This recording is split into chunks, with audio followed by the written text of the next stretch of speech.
My personal belief, I think sometimes God and the way the world works is maybe it wasn't planned out for you.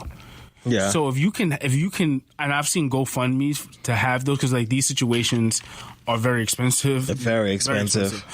But to just have a sperm donor is kind of like selfish in a way because it's like selfish to the child or selfish for who? To both parties. I mean, do you think a woman would just want to have a random person just like? I mean, I think some people do. I would if I could. If I could just have my child by myself, I would definitely just procreate alone. But let me stop and say that too, because let me think about this. There's also lesbian relationships who can't. So I take ding, that. Ding, ding, ding, ding. So I call myself. Before y'all LGBTQWZ come back. Yeah, that's right. Watch your mouth, nigga. No, because I just saw something on Facebook. Somebody have kids the other day, and I was like, "Whoa, they have twins." Okay, but see that's a different scenario. But I just feel like the overall for me would be like, I don't know if I'd be able to do it. Shout out to people who can do it, but you know what? To us, there should be a limitation to how many times you can do that. See, now because this nigga did 114 times. So like, and first of all, the average amount to donate, I think is like between 100 and 150. So like, you could be caking them nicely if you just did that if you could do that once a week. So I think that'd be some nice pocket change. So if you out here helping the community, and I mean that in the loose term, if people who can't have and they really feel the need, like someone who really doesn't want to be in a relationship, doesn't want to be married, and they feel the need to like, I really want to have a family and I just necessarily don't want to be in a relationship with a guy and I want to have this kid all by my own, that's cool to go to a sperm bank and get sperm from a donor. Mm-hmm. Cool. Or if there's a lesbian couple who can't have kids because of obvious reasons and they need a donor, that works. But with limitation, if you're just a guy that's just going there every year like 100 times, just dropping kids, just once a month, I need $400 for the club this weekend. That's pop. That's a bit much. That's a lot. That is a lot. That's a lot. I think like someone who can just say they did it like 5 times, or you've maxed out. Like there needs to be some type of limitation. Yeah, because I'm also. Like, I wouldn't do it for a random person. I don't know how that doesn't sit with you. Yeah, I don't know either. Yeah, but that's weird to me. And I wouldn't do it for a random person, but like if somebody I knew. So if my best friend was like, oh, so then you help raising that kid, right? I mean, how would that work out? but I know that I would still be in the kid's life. Like if my best friend needed, a seed, mm-hmm. then I would be like, okay, but I already know that I would already be in this child's life anyway. Mm-hmm. But the fact that this kid could go on and like be born in like Texas or Montana or California and I would never know them would be very weird to me. Like it would be very weird. I just think that, not to knock him, but I think, yes, I caught myself in this conversation, which is very good. I think that 100 times is excessive. So I'm not against, most definitely. I'm not against it, but I personally can't do it at all. Yeah, I don't think I could do it. I can't do it at all. Yeah. If the chips don't fall for me that way, then I can, just settle up and get a dog. I mean, unless I was like about to die, Like if I was like creeping up into like 80 and 90 years old, Spicy. Then I would be like, all right, well, just run them off. Like I'm done here. It's almost like donating your organs, Like what else? What I'm gonna do with this sperm? Nothing. I never mind. I was gonna be explicit. Let me ask you, what would be in my will? No. Okay, good. Because I don't want to discuss that.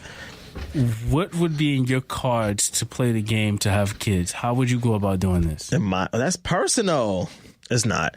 I don't know. I haven't really thought about it. No, because Andy recently had a kid. Oh, yes. My Andrew. Shout out to Andy Cohen. Yeah. I don't know. I mean, it would probably have to be a surrogate because I could adopt, but I also, again, I would still get it popping like with somebody that you know. I mean, a surrogate. Nigga, what popping? No, I know.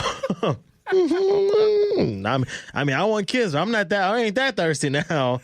Like, would you like to tadpole in some tilapia? Like, no, I don't want to dabble in that. It's not tilapia, son. Chill out. What is it? Tilapia. It's not tilapia. Yes, it's tilapia, nigga. If you messing with any type of fish, it's the wrong fish. Oh, okay. Well, oops. Fish. But yeah, I don't know. It would probably be. It depends on how blessed my life is. If I can afford a surrogate, that would be great. If not, then I don't know. I haven't really thought about it. But think about this also. There's so many kids out there that's unwanted. Why don't people just adopt?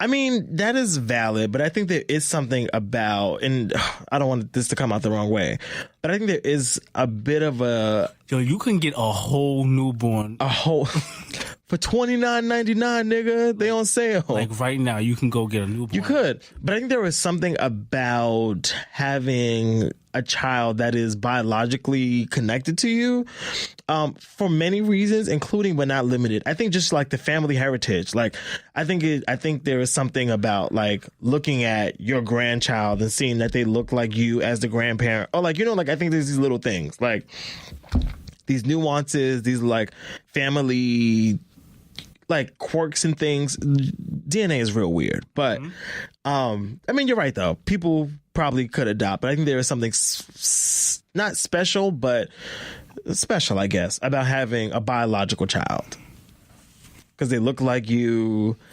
They probably act like you, which could be a blessing and a curse, but you know. I just feel like, yeah, I'm just thinking about this dude. Like, he has to have like some type of, not karma, but just some type of thought in his process, in his mind to think that, like, yo, I have more mad kids out there. Oh, well, I'm pretty sure he doesn't give a fuck because he did a list when he was like in college. So, like, I'm pretty sure this means nothing to him. But, you know, the greater picture of it, I just couldn't see myself. This would eat my soul up a little bit. It would eat me up too. And I'd be walking through the street every day looking for MJ. Like, where's Malcolm Jr. at? Like, I just know I'm gonna see this nigga today, and you know, in wherever. And it would drive me crazy. All right. Anyway, that's enough on that. Debbie Downer, because now you got me thinking. You know, I feel like it was getting a little dark. It's getting a little dark. All right, so let's turn this around. So, you been to Williamsburg lately? Nope. Your Your Yakubian cousins are wilding out again. Well, the last time they had chicken pox or measles. That was not, well, that was kind of Williamsburg. All right. That was the tough couple of weeks for Brooklyn because niggas was shitting on us heavy. They were like, but y'all niggas that got measles. I was like, it's not us. It's them over there. I'm not going to say who them is because that's problematic, but it was none of the black people in Brooklyn that had measles. That shit just reappeared out of nowhere. Did you have chicken pox growing up? Yeah. I had chicken pox. That's because motherfuckers not vaccinating their kids. Take your kid to the goddamn doctor. Give him a shot. Getting measles at 45 years old. You deserve it. You deserve it. And then got the nerve to not be vaccinating their fucking kids, taking them on the B48, taking them on the G train. If you're from Brooklyn, you get the references. This is very triggering, but you know the area and the MTA that goes around some it. Some people are very holistic. Vaccinate your kids, man. They very holistic with that. Like, you know what? And that is fine. I don't if you're gonna live life differently. So if you're gonna like homeschool your kids or like, but do not be bringing your kid to PS49 with no vaccination, just infecting all the rest of the other kids in there. Like, what? No, please, no. But there's a middle ground of when you can do that. I think it's like between the ages of like, was it junior high school and probably after college? Well, between, I don't know, not after, way after college. So I would say to vaccinate? No, not vaccinate. So I haven't gotten a vaccination. Like, I don't get even a flu shot. You don't put that in. But but you're a grown person now. Yeah, you got all that shit when you were like 2. Elderly people, they need to be vaccinated. Oh yeah, well, they have to. I mean, it worn off because one cold would take that ass. Yeah. Cold will really fuck you up in that big age. Yeah. You gotta be careful about that. No, it's very true. But anyway, speaking of Williamsburg. So they have this new bar that's popped up, which is, you know, like, it's just the height of gentrification. And this is one of the many reasons around, like, it's time to get out of New York. So they have these new New York City sober bars where there are bars that stay open till 4 a.m., but they don't serve any alcohol. So, one trusty, loyal patron of the bar says, liquor is a toxin, not a social lubricant. So they have all these different cocktails.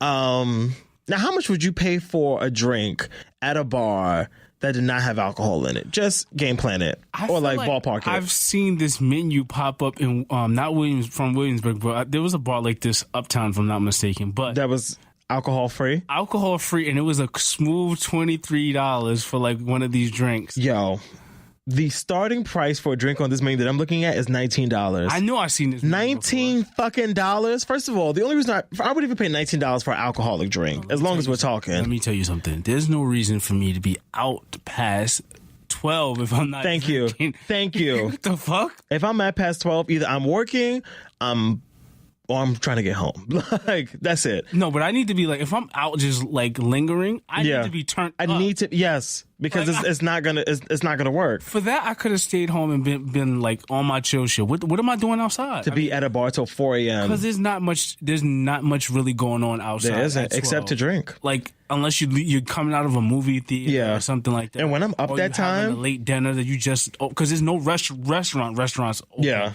So what could there possibly be when people say, "Oh, the city that never sleeps"? Okay, one is because this should go to sleep though. Don't get it twisted. It does. This should be taking it be having a hard nap.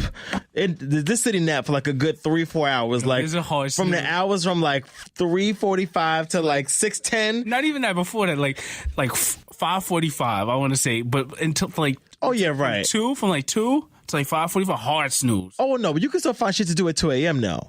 Most clubs close. Barely. Nah, what? At 2 o'clock? There's some bars, if they don't feel the energy, they will shut your shit down. Okay, that is true. Like during the week. Yeah. But if it's a Friday, you could be easily someplace till 4 a.m. in New York City. But during the week, there's a few bars that you be like, oh, this shit is probably like, well, you know, ain't nothing really popping. We closing it down. Right, yeah. I heard you. No, it makes sense. But if there's a good like 9 or 10 people, they'll keep it open. A good 9 or 10 people. No, because during the week, people don't really feel it. No, that's real. On a Monday, that's a lot of people at a bar. Right. Yeah. But they have this one drink, the Oxygen and Tonic. It is 3 parts pure. How you say this? LaCroix? That CROIX, that fancy shit y'all be drinking? LaCroix. Yeah. Oh, LaCroix. Okay.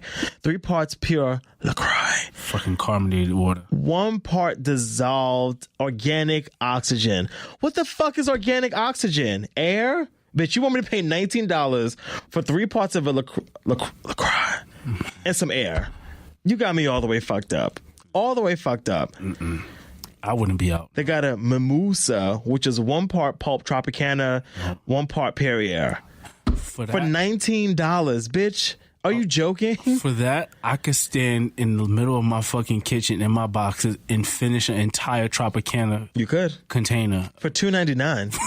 $4.99 if it's not on sale. And feel guilty in the morning. Yes, which now, orange juice is very fattening. Yeah, I feel very guilty about it all the time.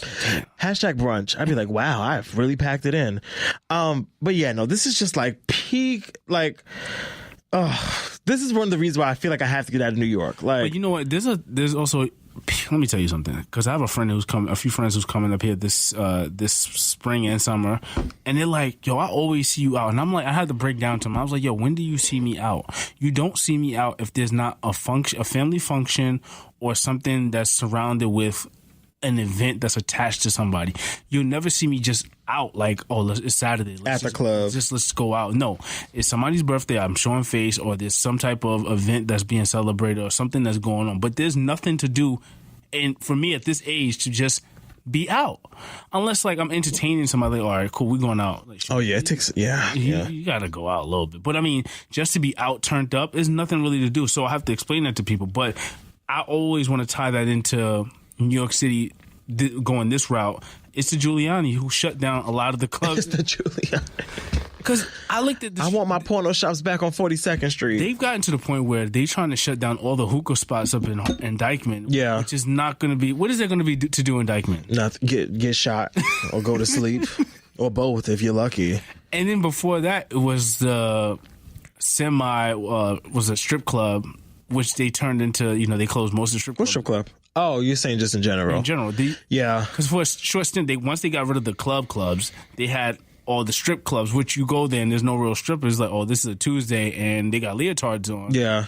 It's just with rappers coming through. Oh, all right, this is not really like a strip club. It's just a club. It's just a club with exotic Yep. And some poles. Exotic non-dancers. Yep. Yeah. And now we got to the hookah bar. Now y'all want to refrain from using hookah because allegedly it's bad for us. But mind your business. It's just going to be a dry fucking city. And you know what? That's when it's going to be time for me to go. Let it get to a point where I can't get alcohol or weed in this city. Or no fun for me. Now we're in a brunch phase. So let's see what they're going to do. This is true. I stole a carafe from brunch the other day, a full carafe, because that's the type of energy I'm on in 2019. I said, this shit is full. I was like, give me a coat. We're going to take this to go. And took it right back to the house and threw it back dear. Mark my words now. Let's see what kind of concoction they can cook up now. Will it be no drinks served in any establishment between... Yeah. noon, and like 4. No bottomless. It's a 2 drink minimum. It's just like,